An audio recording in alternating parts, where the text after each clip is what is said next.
జనసేన అధినేత పవన్ కళ్యాణ్ ఎక్కడ ఉన్నారు అంటే ఎవ్వరికీ తెలియదు అనే సమాధానం వస్తుంది. అది మీడియాలో హడావిడి చేయాల్సిన విషయం కాదు, కానీ అలా ఎక్కడ ఆయన అని విమర్శలు కామెంట్లు అయితే చేస్తున్నారు. పవన్ కళ్యాణ్ మే 13న పోలింగ్ రోజున మంగళగిరిలో తన ఓటు హక్కుని వినియోగించుకున్నారు. ఆ తరువాత ఆయన మరుసటి రోజు వారణాసిలో మోడీ నామినేషన్ సందర్భంగా కనిపించారు. అక్కడి నుంచి ఆయన కాశీ విశ్వేశ్వరుణ్ణి సతీ సమేతంగా దర్శించుకొని హైదరాబాద్ చేరుకున్నారు అని వార్తలు వచ్చాయి. అక్కడ నుంచి ఆయన నుంచి అప్డేట్స్ లేవు. అయితే పవన్ కళ్యాణ్ వారణాసి ఎయిర్పోర్ట్లో నేషనల్ మీడియాతో మాట్లాడుతూ ఏపీలో కూటమి అధికారంలోకి వస్తుంది అని చెప్పారు. అదే ఆయన ఏపీ పోలింగ్ తీరు మీద చేసిన ఒక విశ్లేషణ. ఆ తరువాత ఆయన మౌనాన్ని ఆశ్రయించారు.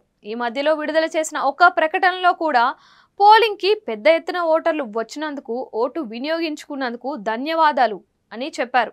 ఇవన్నీ పక్కన పెడితే ఏపీలో టీడీపీ, వైసీపీ దూకుడుగా ఉన్నాయి, మేమే గెలుస్తామని చెబుతున్నాయి. కానీ పవన్ నుంచి మాత్రం ఆ తరహా అతి ప్రకటనలు రావడం లేదు. ఇదంతా ఒక వ్యూహం ప్రకారమే అని అంటున్నారు. మాటలు కాదు ముఖ్యం, చేతలు అన్నదే పవన్ కళ్యాణ్ స్ట్రాటజీగా చెబుతున్నారు. రిజల్ట్ మాట్లాడుతుంది తప్ప మనమెందుకు అన్న ఆయన ఆలోచన వల్లనే జనసేన నేతలు కూడా వ్యూహాత్మకమైన మౌనాన్ని పాటిస్తున్నారు అని వినపడుతుంది.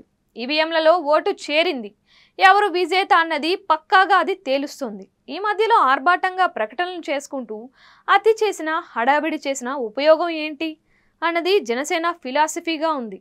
ఆ విధంగా తాము అనుకున్న టార్గెట్కి రీచ్ కావడం కోసమే పనిచేశారని వారు చెబుతున్నారు. 2 ఎంపీ సీట్లు, 21 ఎమ్మెల్యే సీట్లలో పూర్తిగా అవకాశాలు ఉంటాయని వారు భావిస్తున్నారు.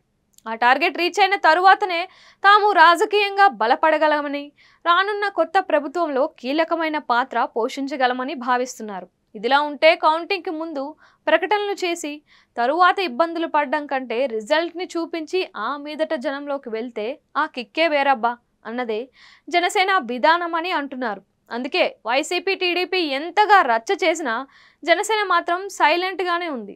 ఇదిలా ఉంటే పవన్ విదేశాలకు వెళ్లారనే టాక్ వినిపిస్తోంది. రాజకీయాలను పూర్తిగా పక్కన పెట్టి ఆయన విశ్రాంతి తీసుకుంటున్నారు అని పార్టీ వర్గాల్లో చర్చ నడుస్తోంది. ఆయన ఈ నెల 31న ఇండియాకు వస్తారని చెబుతున్నారు. మొత్తం మీద చూస్తే కనుక ఏపీలో జనసేన వ్యూహమే కరెక్ట్గా ఉంది అని వినపడుతుంది. మౌనంగానే ఉంటూ అనుకున్న లక్ష్యాన్ని చేరుకోవాలి అనుకోవడమే బెటర్. ఫలితాలు వచ్చిన తరువాత జనసేన మాట్లాడుతుంది అని పార్టీ వర్గాలు అంటున్నాయి.